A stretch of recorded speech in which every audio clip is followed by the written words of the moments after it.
Brian, it is good to see you, brother. Hal, it is great to see you as well. You're becoming one of the most repeat guests, popular guests, favorite guests on the Achieve Your Goals podcast, man. It's good to have you back. It's an honor, man. You're one of my favorite people on the planet, and we always have such great conversations. We have so many people in our community who say, I heard about you on Hal. So I love you. I appreciate you, and I'm just excited to have another great chat. Ditto. So here's where. So it's funny. We're gonna start somewhere, but we're not gonna stay there long. Then we're gonna go somewhere else. We're gonna bounce around a little bit. But here's the deal. And most people are listening to this, most likely, right? If you have me watching it, I'm holding up Brian's new book. First of all, I want to make sure the pronunciation is right. The book is titled. It's spelled Arete and E with like a hyphen over the top. Is it like karate, arete? Yeah, dude, perfect. Out the gate. Let's go. I like that Nice. too. Karate. That's cool. Karate. Yeah, That's what came up. Yeah. Arete. Perfect. Arete, activate your heroic potential. And here's what I was just like fanboying as an author with you before we started recording. This is unlike any book I've ever held in my hands, literally. And the word that came up for me is it's a masterpiece. And I'm not just talking about the content. Now, it's almost 1,000 pages long. You've distilled over 400 books in terms of just the wisdom that you've collected. I know you've read more books than that, but based on your work at doing philosopher notes. But this book, everything from you saw me, I was rubbing it on my face. Like I've never felt a book like this. I've never held a book like this. The paper is, so anyway, man, I am blown away, and I want to really acknowledge you because it's so easy as an author to write the book, delegate the printing. Like I know that your hand is in every single aspect, every color, the font, the texture, the cover, even the box that this came in when it arrived at my house. The presentation was off the chart. So I want to, and here's why I'm saying this, because for anybody listening and the conversation you're about to hear with me and Brian, you're about to hear from someone, not me, from Brian, that his standard of excellence is beyond like 99.9% of human beings on the planet. And Brian, that's what I'm acknowledging for you right now, is everything you do with such a standard of excellence that it makes me feel inferior. No, but it makes me feel happy. It blows me away, dude. So congratulations on the new book. And you just did a phenomenal job. I'm excited. Dude, I so appreciate you. And this is one of the qualities in you that I admire and I'm so grateful for. Your unbelievable ability to, and I have goosebumps right now and tears in my eyes as you were sharing that. Scientists call it celebratory love. And they call it gratitude's generous cousin, where you take the time to see someone else doing something you admire. It gets me emotional and you celebrate it. And they actually say that that's the most important part of love being expressed in intimate relationships and friendships is celebrating people when they're at their best. So it means a lot to me. I admire that in you, that you're so beautiful at that. You've always done that in our conversations, and demonstrated that humility and that grace and that celebratory love. And I once did something similar for Ryan Holiday, where there was a part of his book, and I've read a lot of books. I don't know how many pages of books I've read, but a lot of pages of books. Yeah. And in the sequence of like 10 or 15 pages was like tied for first as the best 10 or 15 pages I'd ever read on Winston Churchill and all this stuff. And I celebrated him in a similar way that you just did for me. And it struck him because he was really proud of that passage. It was one of his all-time favorite passages. So we had a really beautiful, sacred moment. And for you to recognize that, our team worked so hard. I've got Steve Jobs on my wall looking at me. And Steve Jobs' rule number one is it has to be insanely great. So we really, really worked hard to create something that we hoped would be insanely great and would elicit exactly that response of this is different, and we wanted to create that felt sense of beauty. And Areté, we'll talk about what it means, but Areté was a goddess in ancient Greece. And so there's this story about Hercules as a young man before he was Hercules, being approached by two goddesses. It's called the choice of Hercules. Socrates would talk about it. The Stoics talked about it. One goddess came up and was overly dressed and preening, looked like she could take a selfie for Instagram, And she tried to seduce Hercules into a life of ease and all this stuff. The other goddess waited patiently, but had this stern, austere beauty to her, and then told Hercules, no, no, no, no. A good life is about hardship and challenge for something bigger than yourself. But if you live that life, the gods will admire you and you'll have a life worth remembering. Anyway, her name was Areté. So the entire essence of the book was, can we bring Areté to life? Her in a beautiful gown, you know what I mean? Like on the cover, where you feel it. There's a gravitas to it. Yeah. There's something Yeah. about it. Anyway, I really appreciate you. That was a really special thing for me to feel from you, and it means a lot coming from you. And thank you. Appreciate you, brother. You're welcome, man. And it is sincere. And thank you for teaching me something, right? I say this. I don't know that I say this to anybody else. I'm sure there's somebody else, but actually Ryan Holiday, I would say this too. But you're a modern day philosopher, like, and it's not only your wisdom. Like, I love the foreword in your book by Phil Stutz, right? Like, he so eloquently talks about how he's worked with, so many patients over his, I think, 45-year career as a therapist, and to the stars. I mean, he's Jonah Hill's therapist. There was a documentary on Netflix made about him, right? And he talks about how you stand above all of them, as in the many years he's worked with you, that you come to every session learning all of his best wisdom and just taking notes and distilling it. And he said, like, you absorb it at a level of no human being that he's ever met. And he's worked with some really brilliant people. So you really are a modern day philosopher. And this book, almost 1,000 pages. I'll be reading it for a while now, but I saw the audiobook's like 28 hours. That'll be a friend by your side for quite some time. But this is 1,000 pages of consciousness expanding wisdom. And before we talk about the new book, I want to talk about you. I mentioned to you before we started recording that we've talked a lot about your wisdom, I think, in our past interviews, and not as much about your origin story. And I really want to understand how you became who you are. And I know, a little bit about what you went through. Now, but before we dive into your origin story, I actually want to talk about the book for a second in terms of where can people get it in case they don't make it to the end of the podcast. I know that for me, sometimes I start listening to a podcast on the way to the doctor in the car. I don't get to the end sometimes. So where can people get the book first and foremost? Yeah, so everywhere you buy a book, Amazon, Barnes and Noble, independent bookstores, we're actually thrilled. We'll be in Hudson, we'll be in FedEx's, when we launch. We're excited. Our partner, Blackstone Publishing, we formed our own imprint, Heroic Blackstone, to maintain autonomy, to do things like publish a 160,000 word, 1,000-page book. We broke some rules, and we have a great partnership with them. But we're everywhere you'd expect to find a book. And then, heroic.us/book. Or Areté, but book is a lot easier, right? You'll get all the, you can get a free sample of the book, ebook, first X chapters, Phil's forward, the audiobook, which he read, the forward for, and a sample there, and a bunch of other bonuses, that come with buying the book. But heroic.us/book. Really appreciate you asking. And Amazon, search Arete, Brian Johnson. Boom, there you go. Let's go.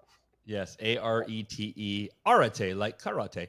All right, so let's talk about your story, because I know you didn't have the easiest, most privileged life, and you could have gone down a very different path than you did. So take us back to kind of your childhood, growing up, and wherever you want to take that story.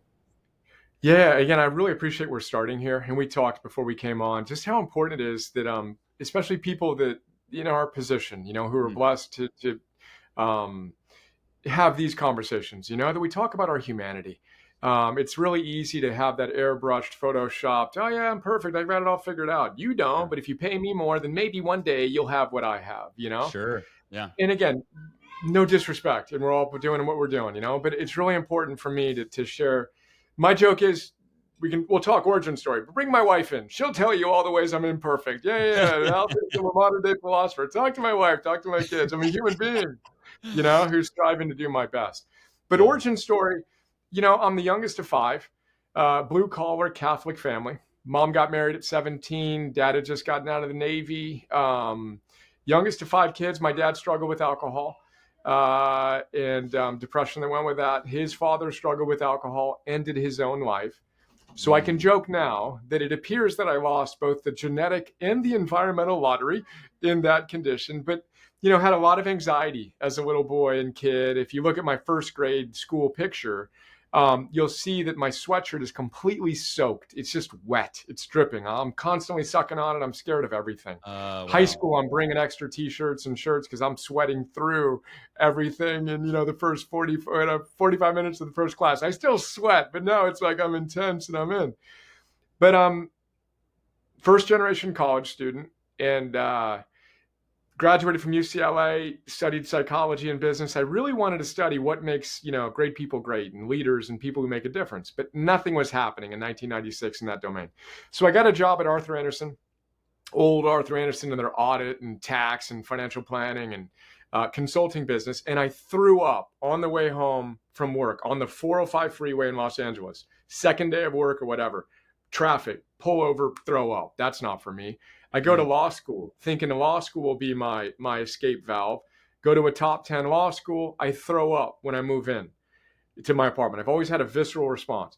Anyway, I wind up dropping out. I'm 23 years old, 22, 23 years old.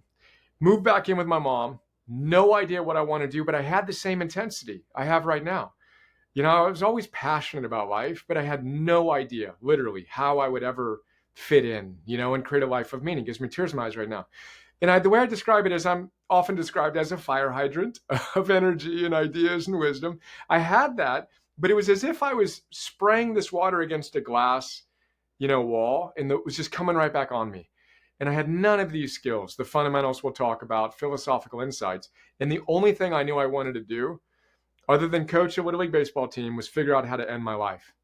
I'm 23, 24 years old now. And thankfully, for whatever set of reasons, I didn't. But I know what it feels like to feel the depths of despair more than once. And I also know what it feels like to feel this, and then I also have a decent sense of what I did idiosyncratically to go from there to here. And it's what I'm most proud of with my work, is sharing that. Both my own pain, my own suffering, both today, I'm not perfect, and what I went through. And the people who tell me that, they've gone next level in their lives, awesome. But it's the people who said, I didn't want to get out of bed tomorrow, or I had a plan to end my life. And I found your work somehow, and these things affected me.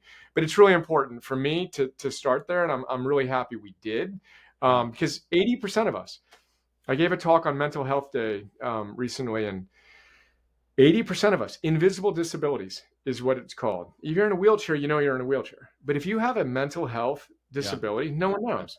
You're struggling, and you think you're alone, which is the important point. You're not.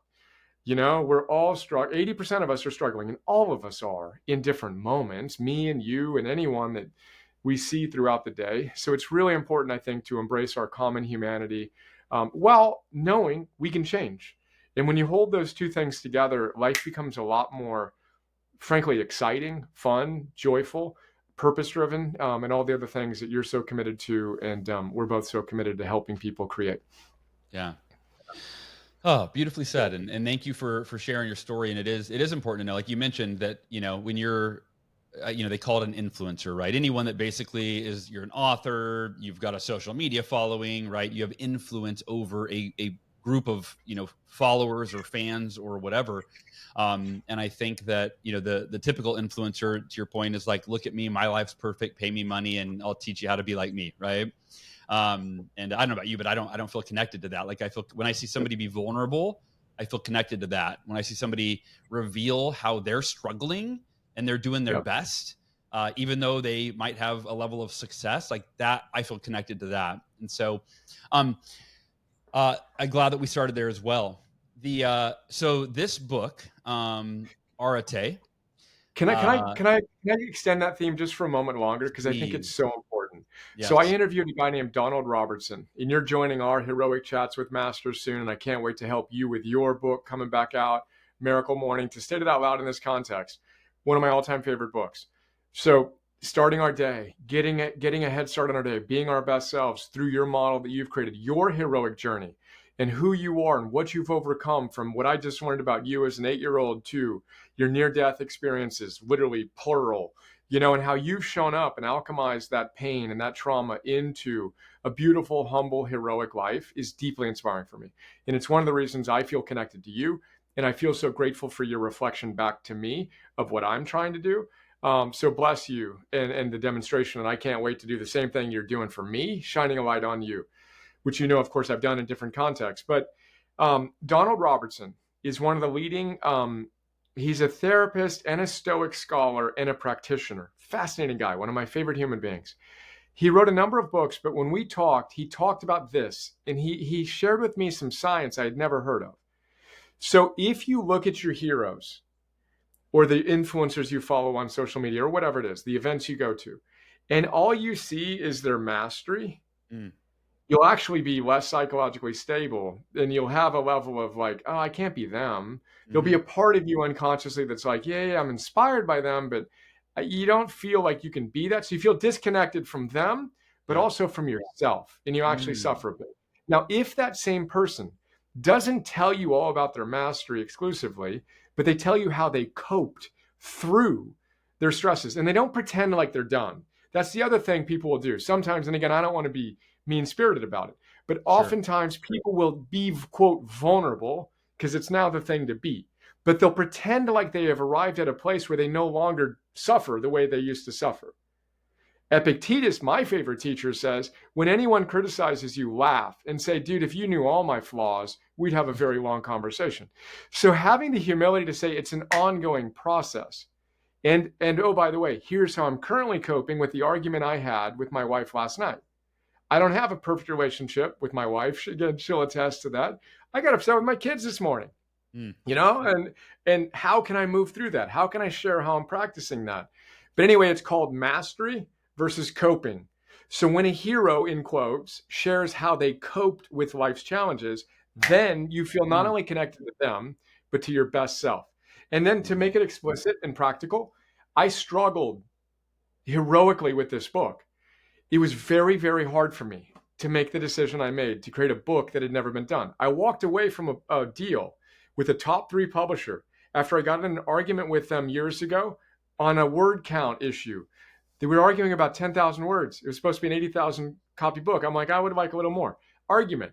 Walked away from it, made hard decision after hard decision. And it still may not prove to be right. I appreciate your feedback, but again, we're all struggling all the time. And what I'm trying to do is use those struggles to alchemize the pain into growth. And again, long aside, but it felt important to me to highlight there's a science to this. And so we can do what Brene Brown talks about, which is be vulnerable, the thing we all want from people that we're most afraid of giving to other people, and embrace our humanity.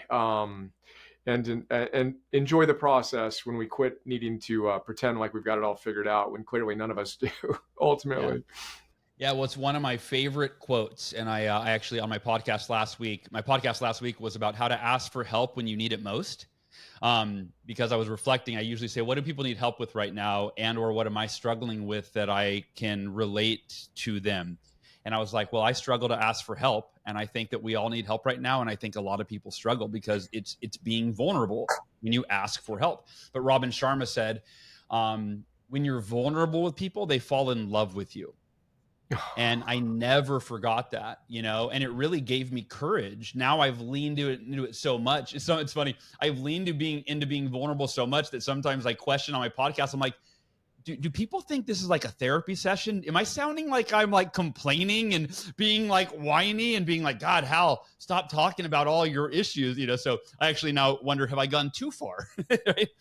Can you go too far being vulnerable? But to your point, I think that for all of us, when we're vulnerable, right, people feel connected. It's not just if you're an influencer or an author or, right, like that being vulnerable works. It's actually one of the most important ways to connect. And you think about it, if you're even with your spouse, right, arguing with your spouse, when you actually stop trying to prove your point or be right or whatever, and you just go, you know what, I'm actually hurting inside right now. I'm actually really struggling. And what you said earlier, not your fault at all, but it made me scared that I might not be enough for you. Like, think about how that completely shifts the dynamic of the disagreement with the other person, right? Now they're like, oh my, wow, I didn't realize that. Now I feel connected. Now I feel empathetic. Now I feel loving toward you. Goosebumps and tears in my eyes, and with your kids too. I mean, I'm using opportunities to share my own imperfections with my kids all the time. And I wish my dad had done that. He worked so hard, but he was so overwhelmed. And so just trying to repair the relationships that need repair as soon as you make a mistake and fall short. And that humility, and ultimately it's courage. I mean, it's the willingness to communicate in the presence of fear. And of course, there is an excess of sharing in which it's a little bit too much. And there's that, I'm not saying you're doing that, of course, but there's Sure. that too little, too much, and that Yeah. virtuous mean. But for almost all of us, we need to move up to no, just it's okay to be imperfect. And these are obvious things. You say that out loud and you're like, yeah, whatever. But in my own experience, it's like, it's okay for other people to experience challenges. It's not okay for me. Yeah. Look how hard I've worked. You know what I mean? And now here I am getting my butt kicked again with that thing. Why am I still struggling with this? Yeah. One of my coaches, Steve Chandler, before I worked with Phil Stutz, I worked with a beloved, unbelievable human being, Steve Chandler, who said, it's not because you're you, it's because you're human. Quit telling yourself the story that something's wrong with you, And yeah, we've all got our own idiosyncratic flaws, but you're human. Welcome to the game, which again is such an important thing to shine a light on, and then to remember it in the moments in which we tend to forget, right? Yeah. You just said welcome to the game, and that reminds me, I know last time we spoke, you talked about the ultimate game, and it's something you address in the book. Can you talk about what that is? I think that's a great kind of foundational piece to understand. Yeah, I mean, the ultimate game is in a word, to live with Areté. So I don't think we framed up what that word actually means. So the quick context on that, if you were to ask the ancient Stoics and ancient Greek philosophers like Aristotle, Plato, Socrates, and then Marcus Aurelius and Seneca and Epictetus, my favorite teachers, how to live a good life, they would answer you in a single word, which is Areté. And we translate the ancient Greek word into English as virtue or excellence, but it has a deeper meaning. And the way I explain it in the book is I teach my kid, explain it like you're 10. He's 10 years old, Emerson. And he was going through some challenges. He's really into chess. And the way I frame it up is, and most people, as you said, will be listening to this, but I like to say that, look, if you're capable of being a certain version of yourself in any given moment, and I like to draw a line with my hand at my eye level, but you're actually being less than that. And my hand is now a foot below it. And there's a gap between who you could have been in a moment and who you were in that moment. It's in that gap, moment to moment to moment, in which regret, anxiety, disillusionment, depression exist. It's more nuanced than that. But when you close the gap and you express the best version of yourself, moment to moment to moment, you live with Areté, you feel great. There's a deep sense of joy and purpose and meaning, especially when you show up as your best self when you didn't feel like it. Goosebumps, paradoxical. Whoa, it's those moments you used to go backwards into safety or fear, and you had the love and the courage to step forward, that you feel great. The Greeks called that living with Areté. That's the ultimate game. And when you do that, you fulfill the, Aristotle had the summum bonum, the greatest good of life was to live with eudaimonia, which means good soul, eudaimon. Where you feel that deep sense of joy and meaning and purpose. Not that life is easy, but that you're doing what you're here to do. And again, you win that game and experience that joy when I like to say, high five your inner daimon, your guiding spirit. That's living with Areté, to experience that deep sense of joy. And we all have that guiding spirit within us. The Greeks, by the way, called it daimon. The Romans called it genius. So people weren't geniuses. They had a genius. They had a daimon. They had a guiding spirit. And the ultimate game is to listen to that voice more often, and then to do the things that voice is encouraging you to do. Briefly, to sum up, the diminutive of daimon is demon. So the whole voice on your one shoulder, voice on the other shoulder, daimon, demon. So there's the good voice, the virtuous voice, and the less than awesome voice, the vicious voice, and winning that inner battle is the ultimate game. All wisdom traditions say the same thing. Jihad, for example, the ultimate jihad is within your own head.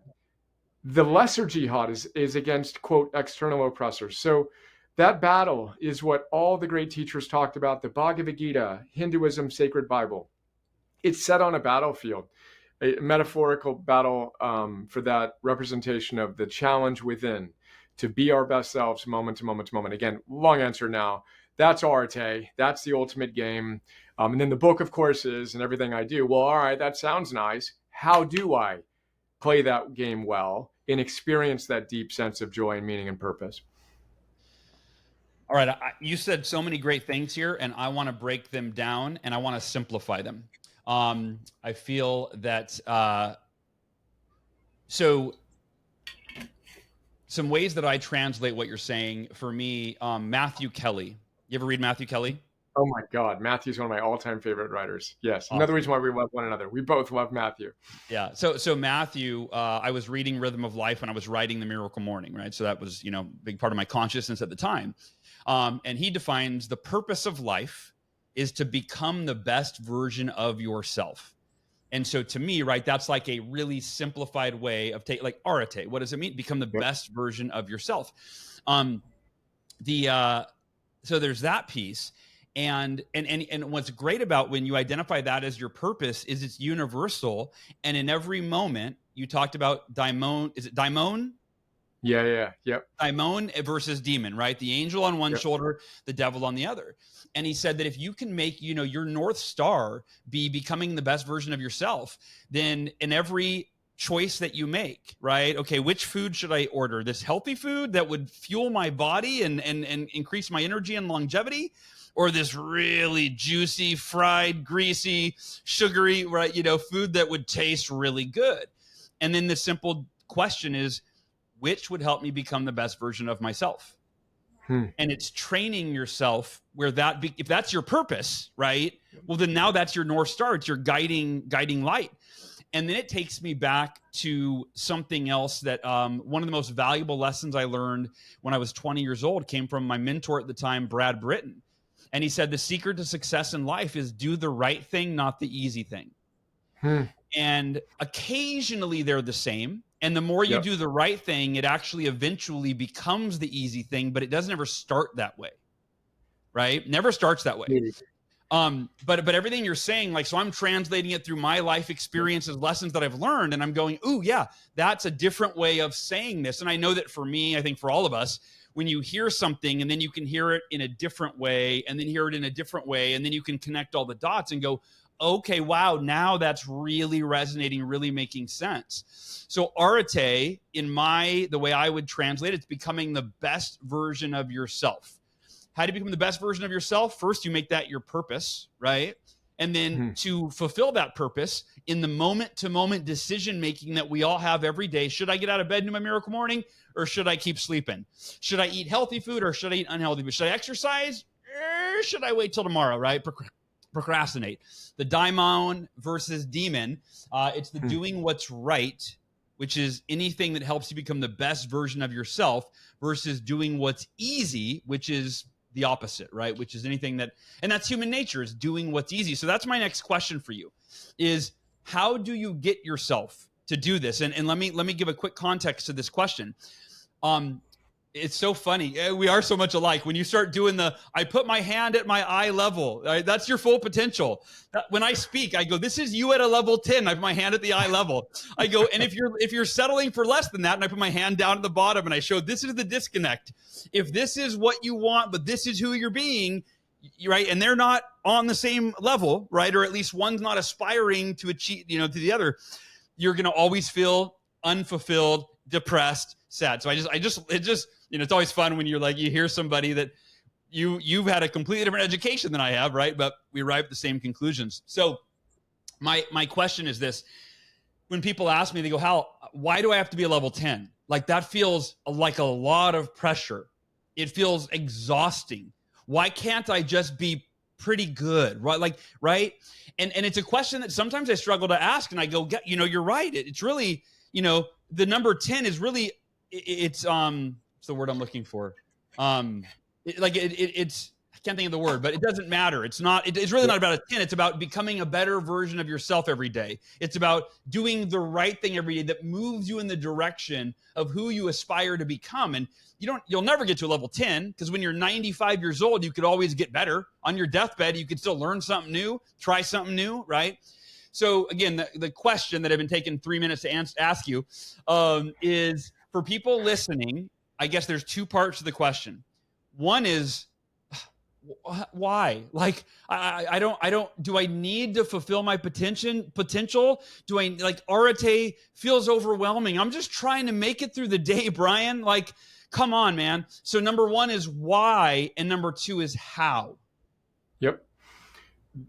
Dude, insert emoji of head exploding. The way that you reframed that was so beautiful. And of course, so aligned with everything you said, how you said it, and then the really important philosophical and teaching insight that seeing things from different angles is how we learn things. And this, again, is the book. It's 451 micro chapters, little ideas that give you exactly what you described. Literally, it's what I did.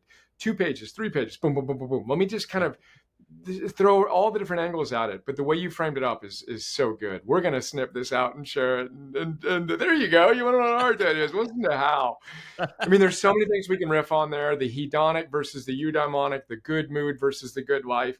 Getting to a point where you share this in your work, 30 days or whatever arbitrary number to get to a habit change. Well, it's unbearable, and then it's harder, and then you've got your great way of framing up. Then you become unstoppable. Where doing the right thing, Seneca says, becomes the thing you most enjoy. And this is ancient Chinese philosophy. Wu Wei is effortless right action, where it actually becomes easy to do the right thing and harder not to. Now, that takes time. It takes wisdom and discipline, etc. But I think the why, Abraham Maslow, perhaps can help us answer the question. So Maslow created the hierarchy of needs, as you know. And he studied the greatest people of his generation. I've got one of them on my wall back here, Eleanor Roosevelt, Albert Einstein, people that truly actualize their potential. First, most important thing, none of them were perfect. He says there are truly great people, movers and shakers, quote unquote, but not one human being that he's ever studied was ever perfect. Embracing that is important. Then we come back to your star, the guiding star, and that's a beautiful thing. Tal Ben-Shahar, another one of my favorite teachers, said, our ideals are guiding stars. They are not distant shores. You will never get there. Your potential is asymptotic, to use a mathematical word, which is you'll get close maybe, but you'll never get there. Sure. And you got to own that. If you don't, you're gonna be an unhealthy perfectionist, and you're gonna have eating disorders, anxiety, depression, overwhelm. I give up. So you got to have the wisdom to know that the game isn't getting anywhere. You're never going to get there. The game is, in any given moment, there's a best choice, best expression of your best self, and a less than. You do not need to be perfect, but can you more consistently close the gap? Even improving on that 1, 3, 5% is life-changing completely. Then you feel the joy in that. And then it goes from being a chore, oh, this is a pain, one more thing I got to do. Who wants to do chores? To a gift you give to yourself and your future self a second later. Me yelling at my kid versus repairing, having yelled at him, completely different experience. Moment to moment to moment, we have an opportunity to experience that joy. And when you make the connection between if this, then that, it's what I teach our kids. My kids don't like to get sick, right? So if they get the runny nose, we make a connection. Oh, you ate this and this, and then we were up late and this and this. I help them make the connection. So the gift we're giving to ourselves needs to be clear. And again, they've done tons of research on this. You can put someone in an fMRI machine and ask them to think about themselves, and a certain part of their brain will light up. Ask them then to think about a stranger, a certain part of their brain will light up for everybody. Then what's interesting is think about your future self, whether it's X years ahead or frankly, X days ahead. For some people, their future self lights up in the stranger part of their brain. For other people, it lights up in the self center of their brain. You want to make the connection between your current self and choices and your future self. And know that your choices to binge watch or binge drink or binge eat are affecting you 1, 2, 5, 10 hours downstream. And that's exciting to get that agency back and then to start making choices. But then the why is, I think there's truth here. What Hal and Brian are talking about. And the only reason why it resonates, if it does, is because everybody, ancient wisdom, modern science, say the same thing. Period. Full stop. Which is why you do your research and studying for decades. I do mine. We come to the same conclusion. Yeah. But anyway, feeling that sense of potentiality, to go back to Maslow, and then he says, as you ascend the hierarchy of needs and you take care of basic things, And anyone who's here this long into this conversation has fulfilled, not perfectly, but enough of their basic needs that the need, Maslow says, to actualize your potential is as real, as I say, as your need to breathe. I call it soul oxygen. There's a part of you that needs to be expressed. And if you are not expressing that moment to moment to moment, you will suffer. And that suffering is a good thing. It's a sign that you're capable of more. Maslow says we all have capacities that are clamoring to be used. What one can be, one must be, is the one sentence summation of my life's work. Areté is the one word. What one can be, one must be. This impulse to actualize is a real thing. It's as real as your need to breathe at a certain stage of development. All of us are at that point. Then you either agree with that or you don't. But then you need to move from overwhelm to, and I can. That's the why, is that's your ultimate drive in life, is to express the best version of yourself in service to something bigger than yourself. Longer chat. But the hero's secret weapon is love. It's my kids. It's your kids. It's our family, our communities that drive us to do the hard work. You want to make that connection. I'll pause there. And then there's the how. All that's nice and warm and fuzzy. Get that why deep, feel the connection to something bigger than yourself, the need to express, but then you got to feel the agency and the how, which I just want to pause for a moment, take a sip of water, and then we'll get into laser tag is how I explain it in the book, by the way, is you got to know how, because if you don't know how to play the game of laser tag, I tell a fun little story in the book of how I sucked at laser tag because I didn't know how to play it. Well, if you currently feel like you're sucking at life, BJ Fogg says, you may think it's a character flaw. You may think something's wrong with you, but what if it's actually a design flaw and you weren't taught how to play the game of life? And I use the story of me sucking at laser tag to make the point. It's a lot more fun when you know how to play laser tag. It's a lot more fun when you know how to play life. Yeah. And, and I feel like, your work, and this book to me is, like it's a collector's item. In fact, I hesitated, I take notes in all of my books. And I was like, do I want to? I almost don't want to take notes in it, but then I got over it real quick. I'm like, no, I have to take notes in it, or I have to underline. I'm not gonna remember it all, especially 451 mini chapters. But so let's talk about the how. Yeah, that is the why. And I think that for anybody, if you're listening right now, let me actually, I'll sum it up from my perspective. If you're listening right now and you're feeling you're in a bad place mentally and or emotionally, you're scared, you're anxious, you're depressed, maybe circumstantially you're in a bad place, right? You lost your job. There's health challenges. I've been there in all of those. I've lost my income, my health, on and on and on. Been in really difficult spots in my marriage, so on and so forth, right? I think it's important to know that it's temporary if you do something about it, right? And there's that famous quote. It's like, it's always temporary. Well, not if you keep doing the exact same things or you don't do anything differently. If you want your life to be different, you have to be willing to do something different first. And often, for me, I do know that when I'm in a funk, picking up a book and reading a book, that almost always, to one of two things. It's either having a conversation with some specific friends, not my friends that are like complaining all the time, but my friends like you or my buddy John Vroman, who always offer an enlightened, heightened perspective. Right. And just one conversation, and I go, wow, thank you. I'm so glad I called you. I'm so in it. I couldn't see it that way, but now I see it differently. So I either have a conversation with a friend or I pick up a book and I start reading a book and I go, oh, wow, new possibilities, new ways of thinking. Right. And then that gets me out of my depressive funk. So to me, that's the why is, yes, you're designed for greatness. You're a human being with limitless potential. You wouldn't be born with limitless potential if you weren't supposed to live into that, lean into that. How do you do that? Pick up a book, talk to a friend, get a new perspective, and start taking steps forward. I love Mark Victor Hansen. I saw him speak once, and he said, people don't make changes because they get overwhelmed by the change, because they only see how far they have to go to make the change.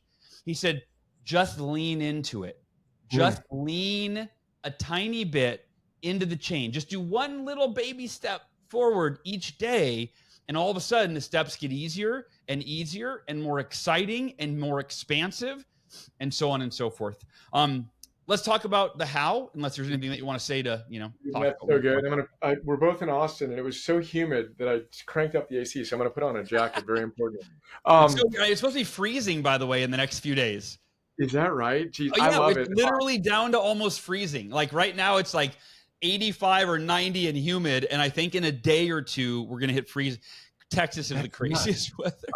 The whole nother conversation. So everything you said, amen. So my whole thing is ancient wisdom and then modern science. So when you talk about the despair we all feel at times, and many of us may be feeling right now, or our loved ones, or our kids, or our spouses, or whatever, hope. The science of hope is really important. So there are 3 scientific aspects to hope. Then we'll talk about how to navigate life's challenges, etc. But first and foremost, you've got to believe that you can create a better future, that your future will be better than your present.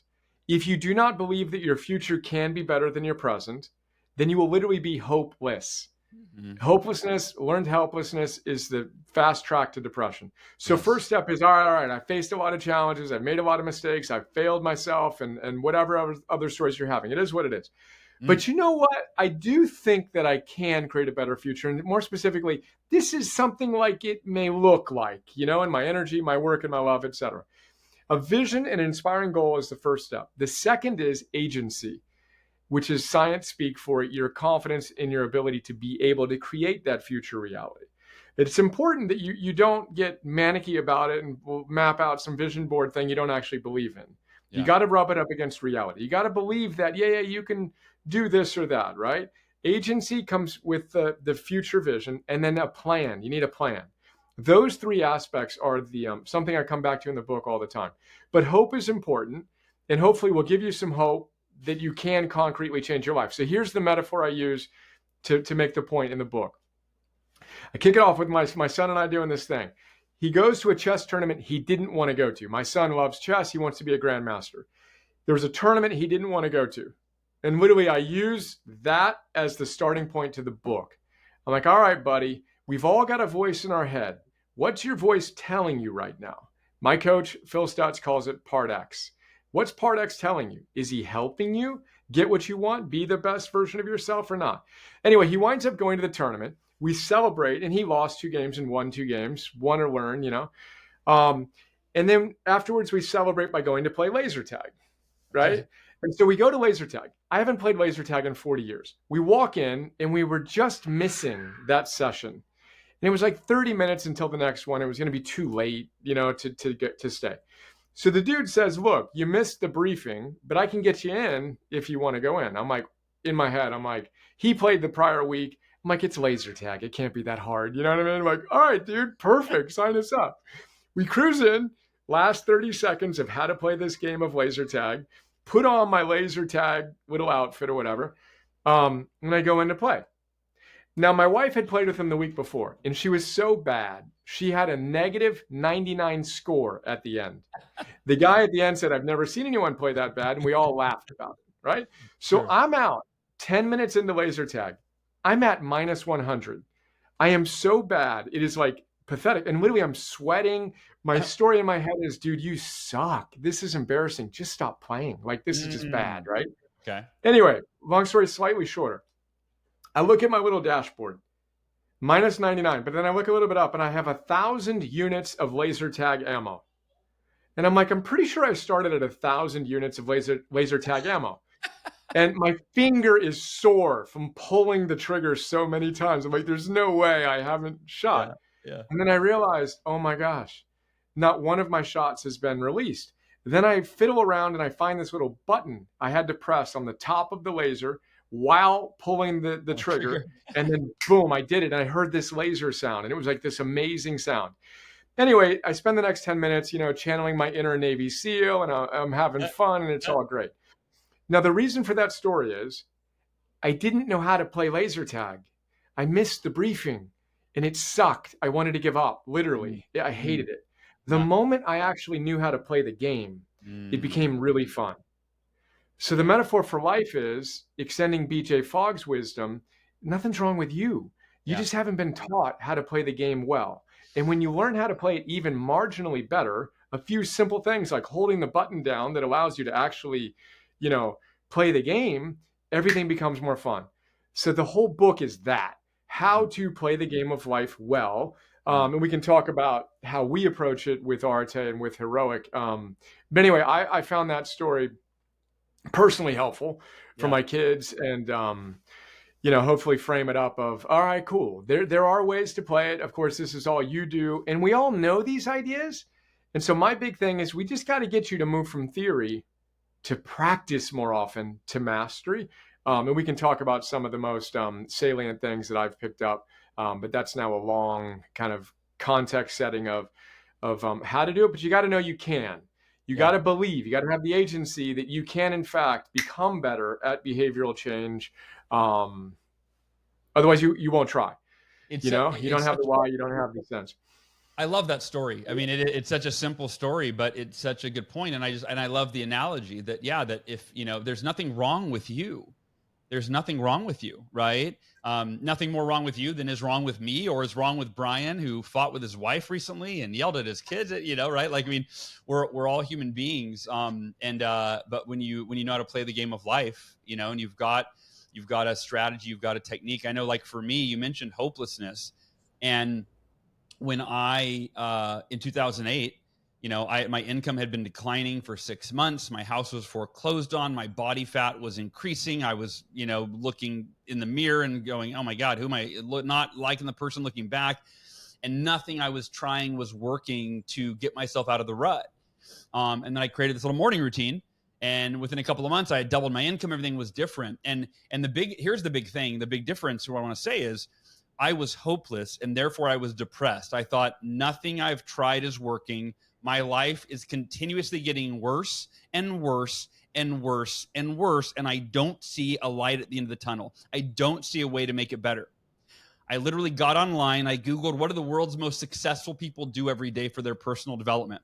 Oh, I'm going to do those things. The very first day I did those things, and I did them poorly, because I didn't have experience meditating or reciting these goofy affirmations that I was finding online and that didn't feel authentic anyway.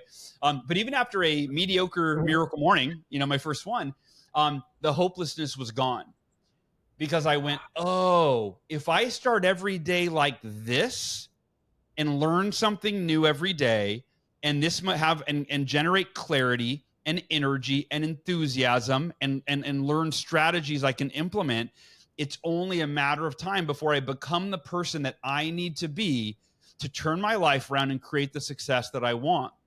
And that to me was like oh, that's the power of hope, right? And then on the other side of that, like, that's the detriment of hopelessness, right? It's depression. It's Dude, like, now why I even want to try? highlight, I love the back and forth here, and you Yeah. translating what I'm saying from the abstract to the concrete. And you came back to a really important theme. You did something. So you took action. The tiniest little thing you think you can do in the moment is how you create the momentum to create a great life. The practical concrete exercise that I like to use is, and I love yours, going online, what do the successful people do? How do they run their days? How do they start their days? But I would offer that each of us has experienced successful days. Each of us has been our best selves in the past. So the exercise I do is bust out a blank piece of paper, draw a line down the middle, put do on the left and don't on the right. And then imagine yourself at your best. Again, whatever point in your life in which you were showing up powerfully, for a minute or 5 or 10 or a day or 5 or 10, a week or 2 or 5 or 10, what did you do? Yeah.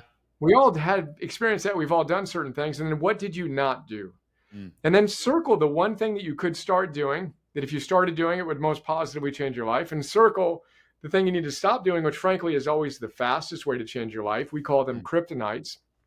But to concretize this and to get that agency back, to start taking action, however imperfectly, is ultimately what it's all about. To move from the abstract to the concrete, the theory to the practice in our own idiosyncratic ways. My practices are very much like yours, and you create a great structure. But the specifics are obviously different for everybody. So here's what I want to do, Brian. I want to wrap for today, and I want to invite people, if they want to go deeper, not just the book, but also you and I did a podcast not too long ago, and we talked about anti-fragile confidence and how we can forge it. We talked about what you call the big three, and how to optimize our energy, work, and love. We talked about how to make every day a masterpiece, how to master ourselves, how to dominate the fundamentals, and what you call soul force and how we activate it. So if you want to go deeper with Brian auditorily, I encourage you to go back and listen to podcast number 486. You can go to miraclemorning.com/486, or you can go to any podcasting platform, iTunes podcast, whatever, and just go back to episode 486 for more auditory Brian Johnson. But I really want to encourage people to get the book. So I'd love for us to wrap and invite people to go and buy Areté. You already told everybody where they can get it. They can go to Amazon, Barnes & Noble, wherever books are sold. But give that website again where they can get some bonuses. Heroic.us, heroic.us/book. You can get, again, the samples, the bonuses, and all that good stuff. Again, Hal, I appreciate you, dude. What a great chat. Time flies when you're having fun with friends. Thank you for making sure we focused on the humanity. I hope everyone got an idea they can help them go to the next level, however they define that in their lives. And I can't wait to have you on our show and introduce you to our heroic community. Yeah, awesome, man. I love you. And I want to say to everybody listening, if you're, where I am sometimes, which is like, I have 17 books on the shelf right now, and I don't have time to read all of them, let alone this new one, Areté, that I just learned about. I'm gonna say this, kind of what I said in the beginning, but this is a special book. Like, this is one that you want to get, and you want to, even if you can't start reading it right away because you're in the middle of another book, maybe you're in the middle of the new Miracle Morning Update and Expanded Edition, right? So, but Areté, like, this is a book, like, Brian, and I don't say this, I've never said this, maybe for another author, like, this needs to be in everyone's collection. It is a collector's item. It is a masterpiece. It is 451 mini chapters, which, how often you find a book with 451 chapters, right? Not very often. It's one of a kind book. And I really encourage you to grab yourself a copy. Brian, you and I need to get together in person here in Austin. I love you, brother. I can't wait to come on and with your audience, your community, and talk about the new Miracle Morning edition. And until next time, man, Areté. I love you too. Can't wait for our families to connect. Day one, all in. Let's go, as we like to say. Great to see you. Let's go.